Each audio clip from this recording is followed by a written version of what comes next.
नमस्कार दोस्तों, क्या इस पूरे ब्रह्मांड में हम इंसान अकेले हैं या फिर हमारे अलावा भी कहीं और कोई इंटेलिजेंट लाइफ मौजूद है?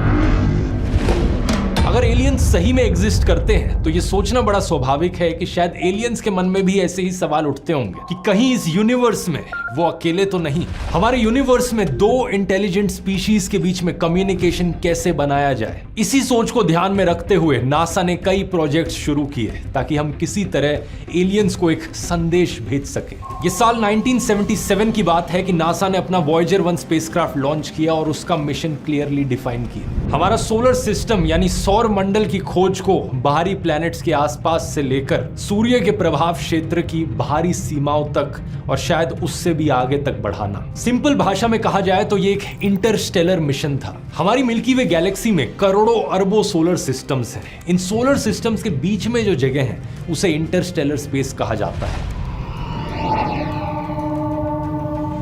आज के दिन तक नासा ने सिर्फ 5 इंटरस्टेलर स्पेसक्राफ्ट्स लॉन्च किए हैं। इनके नाम हैं पायनियर 10, पायनियर 11, वॉयेजर 1, वॉयेजर 2 और न्यू होराइजन्स। और इन 5 में से सिर्फ 2 ही एक्चुअली में इंटरस्टेलर स्पेस तक पहुंच पाए हैं, क्योंकि सोलर सिस्टम को छोड़कर जाने में बहुत लंबा समय लगता है। और ये 2 जो छोड़कर जा पाए हैं, ये 2 बड़े खास हैं, वॉयेजर 1 और वॉयेजर 2। इन्होंने सोलर सिस्टम की एक ऐसी सैर लगाई कि हमें जुपिटर, सैटर्न, यूरेनस और नेपट्यून की एक कमाल की फोटोज मिल पाई। आज के दिन तक वॉयेजर 2 इकलौता स्पेसक्राफ्ट है जो यूरेनस और नेपट्यून के पास गया है। और वॉयेजर 1 का सफर तो इतना लंबा रहा है कि ऑफिशियली धरती से सबसे दूर पहुंचने वाला मैनमेड ऑब्जेक्ट बन चुका है। एज ऑफ अक्टूबर 2024 ये 24.7 बिलियन किलोमीटर दूर है धरती से। लेकिन इन दोनों वॉयेजर्स की सबसे दिलचस्प बात तो यही है कि इनमें मौजूद हैं एलियंस के लिए ढेर सारे मैसेजेस, जिनको साथ लिए ये अंतरिक्ष में घूम रहे हैं। ये मैसेजेस जो इस उम्मीद से भेजे गए कि शायद हमारी कभी मुलाकात एलियंस से हो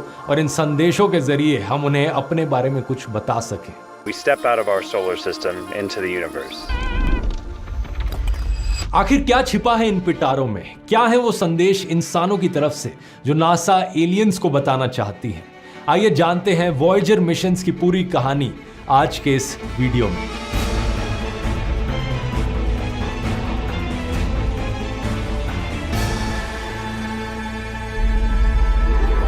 ये साल 1965 की बात है दोस्तों कि नासा में काम करने वाले एक इंजीनियर ने नोटिस किया कि हमारे सोलर सिस्टम के आखिरी 4 प्लैनेट्स जुपिटर, सैटर्न, यूरेनस और नेपट्यून एक बड़ी ही अनोखी ज्योमेट्रिक अरेंजमेंट में आ जाएंगे लेट 1970s के समय में। एक ऐसी अनोखी अरेंजमेंट जो 175 सालों में सिर्फ एक बार आती है। इस अरेंजमेंट का मतलब था कि एक ऐसा स्पेसक्राफ्ट भेजा जा सकता था जो इन चारों प्लैनेट्स के ग्रेविटेशनल फोर्स का फायदा उठाकर इन चारों प्लैनेट्स के पास से गुजर जाए, बहुत कम फ्यूल और समय इस्तेमाल करते हुए। इस प्रिंसिपल को ग्रेविटी असिस्ट कहा जाता है। किसी प्लैनेट या स्पेस में मौजूद किसी और ऑब्जेक्ट के मास का इस्तेमाल करना अपनी स्पीड और ट्रेजेक्टरी बदलने के लिए। इसी के आधार पर नासा ने वॉयेजर 1 और वॉयेजर 2 मिशंस के प्लान्स बनाए और यही कारण कि साल 1977 का ईयर चुना गया इन दोनों स्पेसक्राफ्ट्स को लॉन्च करने के लिए। मिशन के अनुसार वॉयेजर 1 को जुपिटर और सैटर्न के पास से फ्लाई बाय करना था, खासकर सैटर्न के बड़े मून टाइटन पर फोकस करते हुए। और दूसरी तरफ वॉयेजर 2 को जुपिटर, सैटर्न, यूरेनस, नेपट्यून के पास से गुजरना था। दोनों स्पेसक्राफ्ट्स के डिजाइन की बात करें तो एक दूसरे से काफी सिमिलर थे। दोनों ही 3 radio isotope thermo electric generator द्वारा पावर्ड थे। इनमें कोई सोलर पैनल्स नहीं लगे थे, क्योंकि मार्स जुपिटर को पार करते ही सोलर एनर्जी काफी हद तक यूजलेस हो जाती है। उतनी दूर पहुंचकर सूरज की किरणों में इतनी एनर्जी ही नहीं रह जाती कि उससे कुछ सोलर एनर्जी निकाली जा सके। और इनका मिशन तो सोलर सिस्टम को पार करना था। इसलिए ये जो डिवाइसेज हैं, ये प्लूटोनियम एलिमेंट के रेडियो एक्टिव डीके से पावर्ड है। प्लूटोनियम जब डीके होता है तो हीट निकलती है, उस हीट को बिजली में कन्वर्ट करा जा सकता है। यहीं से ही ये नाम आता है radio isotope thermo electric generator. इसके अलावा दोनों स्पेस प्रोब्स में 10 साइंटिफिक इंस्ट्रूमेंट्स लगाए गए थे। इसमें था एक 2 कैमरा इमेजिंग सिस्टम तस्वीरें खींचने के लिए, एक स्पेक्ट्रोमीटर जो हाइड्रोजन की एबंडेंस को मेजर करता, दूसरा स्पेक्ट्रोमीटर जो अंतरिक्ष में अल्ट्रावायलेट एक्टिविटी को मेजर करता, एक मैग्नेटोमीटर जो प्लैनेट्स की मैग्नेटिक फील्ड्स को मापता, एक हाई गेन एंटीना कम्युनिकेट करने के लिए धरती के साथ, और बाकी कुछ छोटे मोटे इंस्ट्रूमेंट्स रेडिएशन के अलग अलग लेवल्स को मापने के लिए। इंटरेस्टिंग चीज यह है कि वॉयजर 2 का लॉन्च वॉयजर 1 से पहले किया जाता है। 20 अगस्त 1977 में वॉयजर 2 लॉन्च होता है and we have liftoff. और 16 दिन बाद 5 सितंबर 1977 को वॉयजर 1 का लॉन्च होता है नासा केनेडी स्पेस सेंटर से। जो रास्ता वॉयजर 1 ने लिया वो ज्यादा छोटा और तेज था वॉयजर 2 के कंपैरिजन में। तो जुपिटर के पास सबसे पहले वॉयजर 1 ही पहुंचता है और मार्च 1979 में ये जबरदस्त टाइम लैप्स इसके द्वारा लिया जाता है। ये 66 अलग अलग फोटोज से द्वारा बनाया गया एक टाइम लैप्स है। हर एक तस्वीर जुपिटर के एक रोटेशन पीरियड के बाद ली गई है।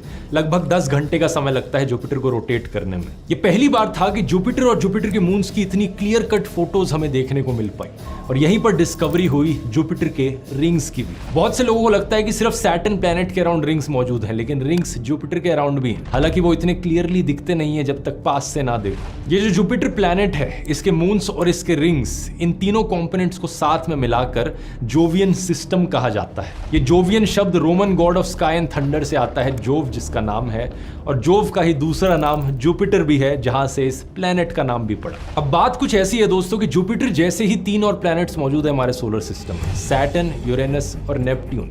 इन सभी प्लैनेट्स पर रिंग मौजूद है, बहुत सारे मून्स मौजूद हैं और ये सारे के सारे गैस जाइंट्स भी हैं ये चारों। यही कारण कि इन चारों प्लैनेट्स को मिलाकर जोवियन प्लैनेट्स कहा जाता है, जुपिटर लाइक प्लैनेट्स। इसी जोवियन सिस्टम की एक्सप्लोरेशन के दौरान वॉयजर 1 ने जुपिटर के आईओ मून की ऑनगोइंग वोल्केनिक एक्टिविटी की भी खोज करी। ये भी पहली बार था जब इंसानों ने किसी और प्लैनेट पर एक्टिव वोल्केनोस को देखा। वॉयजर 1 के जुपिटर पहुंचने से पहले हमें लगता था कि जुपिटर के पास 13 अलग अलग मून्स मौजूद हैं, लेकिन इसके आने के बाद पता चला कि 2 और चांद मौजूद हैं।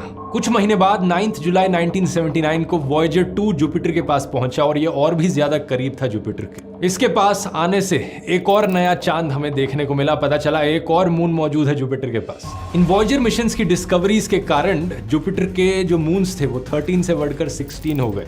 लेकिन आज के दिन पता है क्या दोस्तों, हम 95 अलग अलग मून्स डिस्कवर कर चुके हैं। सही सुना आपने, 95 अलग अलग चांद जो जुपिटर के चारों तरफ घूम रहे हैं।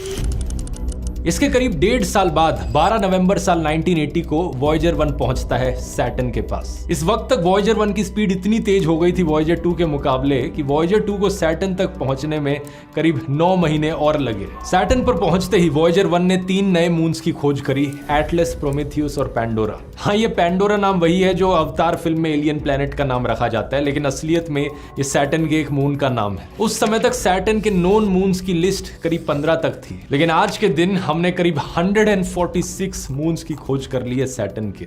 वॉयजर 1 ने कई सारे मून्स की फोटोज खींची जो आप स्क्रीन पर देख सकते हैं। इनमें से शायद सबसे इंटरेस्टिंग ये टाइटन मून। धरती के अलावा ये इकलौता ऐसा ऑब्जेक्ट है हमारे सोलर सिस्टम में जिसका हमें क्लियर एविडेंस मिला है कि जहां पर बहुत सारा लिक्विड स्टेट में पानी मौजूद है। यही कारण कि कई सारी साइंस फिक्शन मूवीज इस पर बनी है जिसमें टाइटन को एक ऐसी जगह दिखा रखा है जहां पर या तो एलियंस रहते हो या फिर जहां पर इंसान जाकर रह सके। Titan had become our home.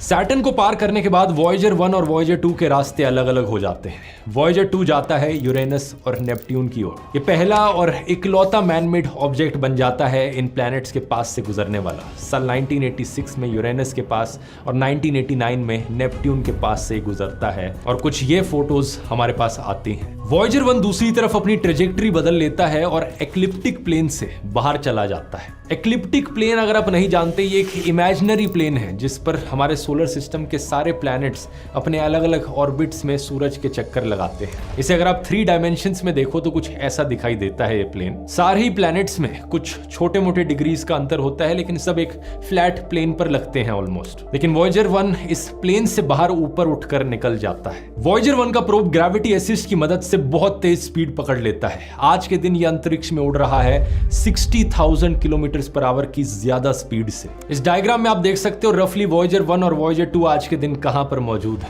1 जनवरी साल 1990 को वॉयजर के इंटरस्टेलर मिशन की शुरुआत होती है। ऑफिशियल मिशन सन के इन्फ्लुएंस से बाहर निकलने का। अगले ही महीने वैलेंटाइंस डे के दिन 14 फरवरी साल 1990 को वॉयजर 1 के द्वारा एक बड़ी मशहूर फोटो ली जाती है। The pale blue dot. ये फोटो जिसमें वॉयेजर 1 धरती से करीब 6 बिलियन किलोमीटर दूर है और हमारी धरती इसमें सिर्फ एक छोटी सी ब्लू कलर की डॉट की तरह दिखाई दे रही है। इसी पर्सपेक्टिव से वॉयेजर 1 के कैमरा ने एक सेल्फी भी ली हमारे इनर सोलर सिस्टम की, एक फैमिली पोर्ट्रेट जिसमें वीनस, अर्थ, जुपिटर, सैटर्न, यूरेनस और नेपट्यून सब शामिल थे। अगर आप सोच रहे हो इसमें मरकरी और मार्स कहाँ गए, तो वो इसलिए दिखाई नहीं दे रहे क्योंकि सन की रिफ्लेक्शन इतनी ज्यादा पड़ रही थी कि वो उसमें गायब से हो गए। और प्लूटो बेचारा आज के दिन प्लेनेट तो वैसे ही नहीं है, उसकी कोई परवाह नहीं करता, लेकिन इस फोटो के लिए भी वो बहुत छोटा था इसलिए दिखाई नहीं दे रहा। मैं क्या करूं, फिर जॉब छोड़ दूं? ये आखिरी कुछ फोटोज खींचने के बाद वॉयेजर 1 के कैमरास को बंद कर दिया जाता है ताकि पावर और मेमोरी दोनों बचाई जा सके। और एक्चुअली इसके बाद कुछ था भी नहीं जिसकी तस्वीर इतने अंधेरे में खींची जा सके। वॉयेजर 1 सीधा आगे बढ़ रहा था इंटरस्टेलर स्पेस के अंधेरे की ओर। इसके बाद सालों तक वॉयेजर 1 का कोई नया अपडेट नहीं आया। साल 1998 में एक छोटा सा अपडेट बताया जाता है कि ये धरती से सबसे दूर पहुंचने वाला मैन मेड ऑब्जेक्ट बन गया है। फिर साल 2004 में बताया जाता है कि वॉयेजर 1 ने टर्मिनेशन शॉक पार कर लिया है। ये एक ऐसा पॉइंट होता है हमारे सोलर सिस्टम की एज पर जहां सोलर विंड अचानक से धीमी हो जाती है। आप पूछोगे ये सोलर विंड क्या चीज है? ये असल में सूरज से आने वाले चार्ज्ड पार्टिकल्स होते हैं। ये सोलर सिस्टम के चारों ओर एक बबल सा बना देते हैं। इस बबल को हीलियोस्फीयर कहा जाता है और ये हीलियोस्फीयर हमें इंटरस्टेलर रेडिएशन से बचाता है। जब हम हीलियोस्फीयर की आउटर बाउंड्री हीलियोपोज के करीब पहुंचते हैं तो सोलर विंड और कमजोर हो जाती है। इस डायग्राम को देखकर आप बेहतर समझ सकते हो। शुरुआत में है हमारे प्लैनेट सारे, नेपट्यून के बाद एक कुइपर बेल्ट आती है जहां से कई सारे कॉमेट्स निकल कर आते हैं। इसकी बात मैंने एस्ट्रॉयड वाले वीडियो में करी थी। यहीं से ही लगभग शुरू हो जाता है टर्मिनेशन शॉक का रीजन, जिसके बाद आती है हीलियोपोज की बाउंड्री। हीलियोपोज के आने के बाद कई सारे डायग्राम्स में एक बो शॉक का रीजन दिखाया जाता है इंटरस्टेलर स्पेस आने से पहले। ऐसा कई सारे साइंटिस्ट का मानना था वॉयेजर 1 जब तक यहां नहीं गया था। 25 अगस्त साल 2012 में वॉयेजर 1 ने हीलियोस्फीयर को पीछे छोड़ दिया और फाइनली इंटरस्टेलर स्पेस में एंट्री मार ली। और उसके बाद से साइंटिस्ट का पूरा नजरिया ही बदल गया इस बो शॉक वाले रीजन को लेकर। आज के दिन साइंटिस्ट का मानना है कि ये वाला रीजन बेसिकली एक इंटरैक्शन का एरिया है जहां पर इंटरस्टेलर रेडिएशन आकर सोलर विंड से मिलती है। एक तरीके का डिफ्यूजन वाला रीजन जहां पर कोई क्लियर कट बाउंड्री नहीं है। लेकिन सोचकर देखो दोस्तों, ये सिर्फ साल 2012 में ही था कि वॉयेजर 1 ने बाउंड्री क्रॉस कर पूरे 22 साल का समय लग गया इस इंटरस्टेलर मिशन को इंटरस्टेलर स्पेस तक पहुंचने में। इस चीज को कंफर्म करने में भी नासा ने 8 महीने का समय लगाया। कई सालों तक इन्होंने डेटा को रीचेक किया, डबल चेक किया और फाइनली सितंबर 2013 में ही इन्होंने अनाउंस किया था कि इंसानों के हाथों द्वारा बनाई एक चीज ने पहली बार सोलर सिस्टम की सरहदें पार कर ली। ये डेटा साइंस का ही कमाल है कि स्पेस एक्सप्लोरेशन की इस फील्ड में हम इतनी सारी चीजों को बेहतर समझ पाए हैं। लेकिन सिर्फ स्पेस एक्सप्लोरेशन ही नहीं, डेटा साइंस आज के दिन one of the most lucrative careers बन चुका है इस दुनिया में। इसका इस्तेमाल ऑलमोस्ट हर एक इंडस्ट्री में किया जाता है। Automobile, finance, media, health care. अगर आप अपने आप को इसमें अपस्किल करना चाहते हो और इस डायनामिक फील्ड में एंटर करना चाहते हो तो आज के वीडियो के स्पॉन्सर Scalar.com आपको एक सोल्यूशन ऑफर करते हैं। Scalar एक ऑनलाइन टेक लर्निंग प्लेटफॉर्म है जो प्रोग्राम्स प्रोवाइड करता है सॉफ्टवेयर डेवलपमेंट, डेटा साइंस और मशीन लर्निंग में। टॉप टेक कंपनीज के इंडस्ट्री एक्सपर्ट्स यहां पर लर्नर्स को मेंटर करते हैं। स्केलर ने अब तक 15,000 लर्नर्स के करियर ट्रांसफॉर्मेशन में हेल्प की है और आप उन स्टूडेंट्स की सक्सेस स्टोरीज इस सेक्शन में देख सकते हो। और 100 से भी ज्यादा कैपस्टोन प्रोजेक्ट्स का एक्सेस मिलता है जो आपको इंडस्ट्री रेडी बनाने में हेल्प करेंगे। स्केलर ने Google, Meta, Flipkart, Amazon, Myntra जैसी 900 से ज्यादा कंपनीज के साथ प्लेसमेंट पार्टनरशिप की है, जिसके थ्रू वो अपने लर्नर्स को प्लेसमेंट असिस्ट प्रोवाइड करते हैं। इनका एक इजी EMI ऑप्शन भी है 2 साल के लिए 0% इंटरेस्ट के साथ। तो अगर आपको लगता है कि स्केलर आपके करियर को बूस्ट करने में आपकी मदद कर सकता है तो इनकी वेबसाइट का लिंक नीचे डिस्क्रिप्शन में मिल जाएगा। उसी लिंक का इस्तेमाल करके आप एक फ्री लाइव मास्टर क्लास के लिए साइन अप कर सकते हैं जिसमें मल्टीपल टॉपिक्स पे मास्टर क्लासेस ऑर्गेनाइज होती हैं और खुद ही से ही उसकी वैल्यू जज कर सकते हैं। अब अपने टॉपिक पर वापस आते हैं। एक बड़ा इंटरेस्टिंग सवाल यहाँ पर ये उठता है कि ये हमें कैसे पता चला कि वॉयेजर 1 ने बाउंड्री क्रॉस करी। ये हमें पता चला दोस्तों इसके प्लाज्मा वेव इंस्ट्रूमेंट से। 9 अप्रैल और 22 मई 2013 के बीच में एक powerful solar eruption eruption record की गई वॉयजर 1 में। इस इरप्शन की वजह से वॉयजर 1 के पास के इलेक्ट्रॉन्स वाइब्रेट होने लगे और रिसर्चर्स ने नोटिस किया कि वॉयजर 1 के आसपास की जो इलेक्ट्रॉन डेंसिटी है अब वो हीलियोस्फीयर की तुलना में बहुत ज्यादा हो गई है। इसी से ही हमें पता चला कि ये इंटरस्टेलर स्पेस में पहुंच गया है। आप सोचोगे लेकिन ये कैसे हो सकता है? इलेक्ट्रॉन डेंसिटी सोलर सिस्टम के बाहर ज्यादा है सोलर सिस्टम के अंदर के कंपैरिजन में। ऐसा इसलिए है क्योंकि हीलियोपॉज का जो रीजन था वहां पर सोलर विंड में एक बहुत बड़ा डिप महसूस होता है। जब वॉयजर 1 हीलियोपॉज के एरिया में था तब वहां पर इलेक्ट्रॉन डेंसिटी बहुत कम हो गई थी और जैसे ही ये इंटरस्टेलर स्पेस में आया एक सडन स्पाइक देखने को मिली। फर्क बस इतना है कि हीलियोपॉज से पहले जो इलेक्ट्रॉन डेंसिटी में स्पाइक आई थी वो सोलर विंड की वजह से थी और हीलियोपॉज के बाद जो स्पाइक आई इलेक्ट्रॉन डेंसिटी में ये इंटरस्टेलर विंड की वजह से थी। ये सारी चीजें हमें पता चल पा रही थी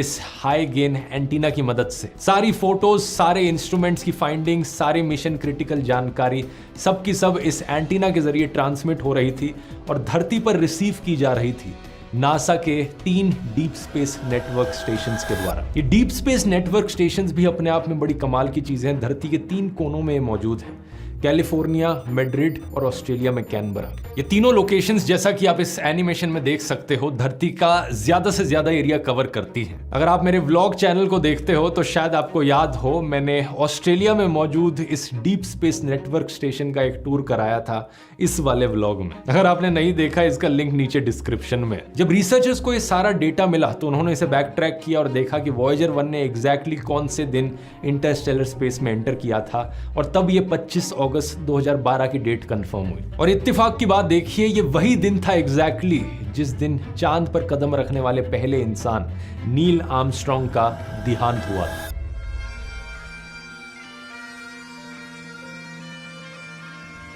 अच्छा, ये सारी बात तो हुई वॉयजर 1 की। यहां पर वॉयजर 2 का क्या हुआ? वॉयजर 2 ने भी इंटरस्टेलर स्पेस में एंट्री मारी करीब 6 साल बाद 5 नवंबर साल 2018 में। सिर्फ 2 स्पेस प्रोब्स जो आज के दिन तक ऐसा कर पाए हैं। इन दोनों के अंदर मौजूद हैं एलियंस के लिए कुछ संदेश। अब भले ही इन दोनों वॉयजर मिशंस ने कई सारे रिकॉर्ड्स तोड़े हों लेकिन एलियंस को संदेश भेजने के प्रयास में ये पहले स्पेसक्राफ्ट्स नहीं थे। इससे पहले पायनियर 10 और पायनियर 11 ने भी ये कोशिश करी थी। एक्चुअली में जो मैसेजेस वॉयजर्स में भेजे गए हैं एलियंस के लिए वही मैसेजेस पहले पायनियर 10 और 11 में भेजे गए थे। बस फर्क ये है कि वॉयजर्स में नई टेक्नोलॉजी का इस्तेमाल करके और ज्यादा डिटेलिंग के साथ उन मैसेजेस को भेजा गया है। पायनियर प्लेट एक छोटी सी गोल्ड एनोडाइज्ड एल्यूमिनियम की प्लेट है जो पायनियर्स 10 और 11 के स्पेसक्राफ्ट पर लगाई गई थी। इस पर लिखी गई चीजें एलियंस को हमारी प्लैनेट अर्थ के बारे में बताती हैं। नासा ने इसे अ मार्क ऑफ मैन कहा है। ये प्लेट सिर्फ 15 से 23 सेंटीमीटर की है लेकिन इस पर 5 इनग्रेव्ड डायग्राम्स हैं। ये गैलेक्सी में हमारी लोकेशन के बारे में जानकारी देती है। बीच में एक रेडियल डायग्राम है जो असल में एक मैप है। इस मैप में हमारी सूरज की पोजीशन को 14 पल्सर्स के रिलेशन में दिखाया गया है। पल्सर्स जो है वो डीजनरेटेड स्टार्स होते हैं जो तेजी से घूमते हैं और रेगुलर पल्सेस एमिट करते हैं। बेसिकली इस नक्शे को समझने के लिए इंटेलिजेंस लेवल इतना होना चाहिए कि ये सारी नॉलेज पहले से पता हो एलियंस को। प्लेट के निचले हिस्से में सोलर सिस्टम के प्लैनेट्स को दिखाया गया है और सबसे लेफ्ट में सूरज है, उसके बाद सारे प्लैनेट्स आते हैं। एक एरो बना हुआ है यहाँ पर जो तीसरे प्लैनेट की तरफ पॉइंट आउट करता है कि ये वो प्लैनेट है जहां से स्पेसक्राफ्ट निकल कर आया है। इसके मिडल राइट हिस्से में एक स्पेसक्राफ्ट का सिलुएट दिखाया गया है और साथ ही साथ यहाँ आप देख सकते हो एक ड्राइंग एक पुरुष और एक महिला की। बेसिकली ये दिखाने की कोशिश करी गई है कि हम इंसान ऐसे दिखते हैं जिन्होंने इस स्पेसक्राफ्ट को बनाया है। नासा ने कहा है ये इंटरस्टेलर स्लैब दर्शाता है कि मानव जाति के पास मानव विकास के युग की भौतिक समस्याओं से परे एक स्पिरिचुअल इंसाइट है। मोटे मोटे तौर पर देखा जाए तो ये शीट काफी बेसिक सी है, ज्यादा कुछ पता नहीं चलेगा एलियंस को अगर इसे देखा तो। इसलिए वॉयजर्स मिशंस में जो चीजें भेजी गई वो इससे कहीं ज्यादा डिटेल्ड थी। वॉयजर्स के साथ भेजे गए मैसेजेस असल में 12 इंच की गोल्ड प्लेटेड कॉपर डिस्क्स और फोनोग्राफ रिकॉर्ड्स हैं। इनमें आवाजें और इमेजेस दोनों शामिल हैं। ऐसे 2 रिकॉर्ड्स हैं, वॉयजर 1 और वॉयजर 2 दोनों पर भेजे गए हैं। आइए थोड़ा डिटेल में देखते हैं कि इनमें क्या है। फोनोग्राफ जो है इसे ग्रामोफोन भी कहा जाता है। ये कुछ ऐसा दिखता है। ये फ्लैट डिस्क्स होती हैं जिनमें साउंड्स को स्टोर किया जा सकता है। ये एक जमाने में काफी पॉपुलर हुआ करते थे और 1970s के जमाने में काफी पॉपुलर होते थे जब वॉयजर्स को बनाया जा रहा था। इन डिस्क्स पर ग्रूव्स एक स्पाइरल पैटर्न में अरेंज्ड होते हैं जिनमें साउंड वेव्स इनकोडेड होती हैं। जब एक सुई इन ग्रूव्स के साथ लगकर चलाई जाती है तो वाइब्रेशंस निकलती हैं हैं जो साउंड बॉक्स तक पहुंचती हैं। यहाँ पर एक मेम्ब्रेन होता है जिसके वाइब्रेट होने पर इन डिस्क्स में रिकॉर्ड की गई साउंड वेव्स दोबारा से आप सुन सकते हो। अक्सर इन साउंड वेव्स को एक हॉर्न के जरिए और ज्यादा एम्पलीफाई किया जाता है ताकि लाउडली और क्लियरली आवाज सुनाई जा सके। आज के दिन हमारे पास टर्न टेबल्स और रिकॉर्ड प्लेयर्स हैं जो इसी कॉन्सेप्ट पर काम करते हैं, लेकिन टेक्नोलॉजी अलग है। आज के दिन सुई से होने वाली वाइब्रेशंस को इलेक्ट्रिकल सिग्नल्स में पहले कन्वर्ट किया जाता है और फिर साउंड को एम्पलीफाई किया जाता है। यहाँ पर ऐसा नहीं किया जा रहा है। ये जो रिकॉर्ड इसमें भेजा गया है वॉयजर्स में, इसे गोल्डन रिकॉर्ड का नाम दिया गया है। इस रिकॉर्ड के कंटेंट्स को 4 अलग अलग सेक्शंस में डिवाइड किया गया है। पहला सेक्शन है scenes from the earth. 115 images और डायग्राम्स जो हमारे प्लैनेट और हमारे प्लैनेट्स पर मौजूद स्पीशीज के बारे में बताते हैं, जिसमें बेसिक मैथमेटिकल, केमिकल और फिजिकल डेफिनेशंस भी मौजूद हैं। दूसरी है ग्रीटिंग्स फ्रॉम द अर्थ। 55 अलग अलग भाषाओं में इंसानों के द्वारा बोली गई ग्रीटिंग्स। साथ में प्रिंटेड मैसेज भी है जो अमेरिकन प्रेसिडेंट जिमी कार्टर और उस वक्त के यूनाइटेड नेशंस के सेक्रेटरी जनरल कर्ट वाल्डहाइम ने लिखा था। वो अलग बात है कि इसे समझने के लिए एलियंस को इंग्लिश आनी जरूरी है। तीसरा सेक्शन है music from the earth. Musical selections हमारे धरती पर मौजूद अलग अलग कल्चर्स और एरास की। इसमें 28 ऑडियो रिकॉर्डिंग्स हैं ईस्टर्न और वेस्टर्न क्लासिकल म्यूजिक की, और एक इंडियन गाना भी है बेस्ड ऑन राग भैरवी, जात कहाँ हो, जिसे गाया गया है सुरश्री केसरबाई केरकर ने। चौथा सेक्शन है साउंड्स ऑफ द अर्थ, जिसमें अलग अलग नेचुरल साउंड्स सुनाई गई हैं, जिसमें 21 अलग अलग ह्यूमन एक्टिविटीज, मशीनों की और नेचुरल फिनोमिना की आवाजें हैं जो कुछ ऐसी हैं।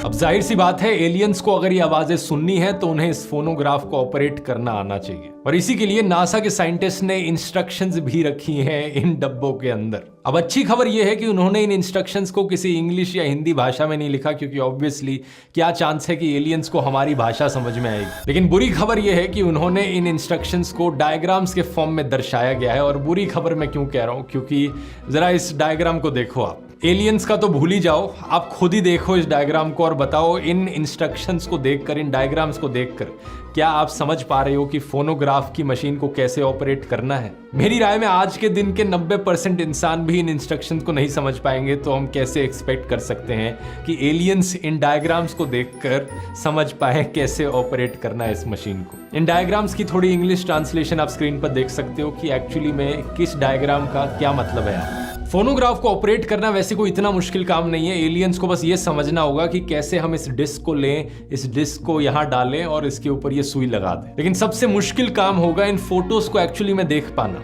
ये सभी फोटोज जो आपने अभी स्क्रीन पर देखी इस गोल्डन रिकॉर्ड में मौजूद हैं। सन 1977 में ऐसी कोई टेक्नोलॉजी नहीं होती थी जो एनालॉग डिस्क पर इमेजेस को जेपेग जैसे फॉर्मेट्स में स्टोर कर सके। वॉयजर के कंप्यूटर सिस्टम्स सिर्फ 69 किलोबाइट्स की जानकारी ही स्टोर कर सकते थे।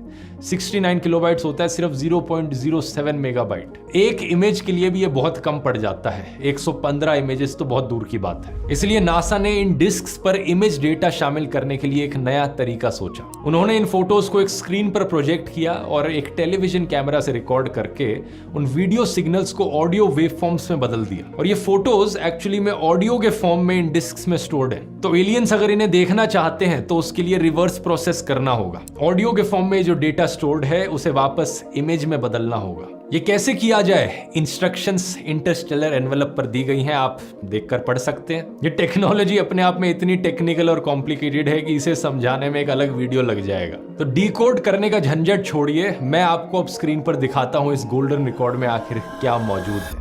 115 तस्वीरों को जब डिकोड किया जाएगा तो पहली तस्वीर ये सामने आएगी, एक सफेद कैलिब्रेशन सर्कल, एक simple black and white drawing जो दो चीजें करती है। पहले ये खुद रिकॉर्ड के आकार को रिप्रेजेंट करती है और ये अपने आप में एक सिग्नल भी है कि डिकोडिंग सही तरीके से हुई है। इसके बाद आएंगी फोटोज बेसिक मैथमेटिकल कॉन्सेप्ट्स की, फिजिकल यूनिट्स, क्वांटिटीज, डेफिनेशंस। फिर 2 सोलर सिस्टम पैरामीटर्स के डायग्राम्स आते हैं जो सन और तब के 9 प्लैनेट्स को दिखाते हैं। इस डायग्राम के बाद सोलर सिस्टम के कई सारे ऑब्जेक्ट्स की इंडिविजुअल फोटोज दिखाई जाती हैं, मरकरी, मार्स, अर्थ और जुपिटर। कुछ इमेजेस में एक्सप्लेनेटरी सिंबल्स जैसे कि मैथमेटिकल डेफिनेशंस या केमिकल फॉर्मूलाज भी शामिल हैं। उदाहरण के लिए ये फोटोग्राफ जिसका टाइटल है Egypt, Red Sea, Sinai peninsula and the Nile. Earth atmosphere की कॉम्पोजिशन बताई गई है। तस्वीर के ऊपर की ओर टैग दिखता है कि हमारी एटमॉस्फेयर में नाइट्रोजन 78% है, N2 78/100। यहाँ कुछ केमिकल एलिमेंट्स के मॉडल्स भी शामिल हैं, जैसे कि हाइड्रोजन, कार्बन, नाइट्रोजन, ऑक्सीजन और फास्फोरस। ये केमिकल एलिमेंट्स जीवन के आधार, लाइफ के फंडामेंटल ब्लॉक्स को दर्शाते हैं। डीएनए स्ट्रक्चर्स की भी दो तस्वीरें हैं, जेनेटिक इंफॉर्मेशन के ट्रांसमिशन को भी समझाती हैं। एक ऐसी चीज जो सभी लिविंग थिंग्स में मौजूद है। एक तस्वीर माइक्रोस्कोपिक डिटेल्स में सेल्स और उनके डिवीजन को भी दिखाती है। इसके बाद की 20 इमेजेस इंसानों की लाइफ को दर्शाती हैं। यहाँ कुछ इमेजेस ऐसी भी हैं जो इंसानों की काबिलियत को दर्शाती हैं, कैसे मुंह का इस्तेमाल चाटने, खाने और पीने के लिए किया जाता है। साथ ही साथ एक फोटो यहाँ पर ग्रेट वॉल ऑफ चाइना और ताजमहल की भी है। इंटरेस्टिंग चीज ये है कि कोई भी तस्वीर यहाँ पर इंसानों के नेगेटिव एस्पेक्ट को नहीं दर्शाती। कोई कॉन्फ्लिक्ट या वर्ल्ड वॉर या किसी भी वॉर जैसी चीज का कोई जिक्र नहीं किया गया है। एक बहुत ही होपफुल और पॉजिटिव साइड इंसानियत की दर्शाई गई है इन तस्वीरों में। मानवता का एक आइडियल वर्जन, जैसा कार्ल सेगन ने 1978 की अपनी किताब murmurs of earth the Voyager Interstellar record में एक्सप्लेन किया। सबसे बड़ा सवाल तो यहाँ पर यही उठता है कि क्या कोई भी वॉयेजर स्पेसक्राफ्ट कभी किसी एलियन तक पहुंच पाएगा, और अगर ये किसी एलियन स्पीशीज तक पहुंच भी गया, क्या उस एलियन की स्पीशीज के पास इतना इंटेलिजेंस लेवल होगा इस चीज को डिकोड करने के लिए या नहीं होगा? आपकी क्या राय है यहाँ पर? नीचे कमेंट्स में लिखकर बता सकते हैं। अभी के लिए वॉयेजर 1 का स्पेसक्राफ्ट 61,198 किलोमीटर पर आवर की स्पीड से तेज दौड़े जा रहा है, धरती से लगभग 2500 करोड़ किलोमीटर दूर इंटरस्टेलर स्पेस की गहराइयों में। अनफॉर्चुनेट चीज ये है कि ये ज्यादा दिन तक और चलने वाला नहीं है। इसकी पावर सप्लाई धीरे धीरे खत्म हो रही है और साइंटिस्ट का एस्टिमेट है कि 2025 में ही इसकी पावर सप्लाई पूरी तरीके से खत्म हो सकती है। इससे हमारा कम्युनिकेशन जरूर खत्म हो सकता है, लेकिन इसके अंदर मौजूद गोल्डन रिकॉर्ड हमेशा के लिए शायद प्रिजर्व्ड रहेगा। स्केलर का लिंक नीचे डिस्क्रिप्शन में मिल जाएगा। और ये वीडियो अगर पसंद आया दोस्तों, तो एलियंस पर मैंने एक और वीडियो बनाया है इससे पहले, एरिया 51 के ऊपर। आखिर क्या राज है एरिया 51 के पीछे, यहाँ क्लिक करके देख सकते हैं। बहुत बहुत धन्यवाद।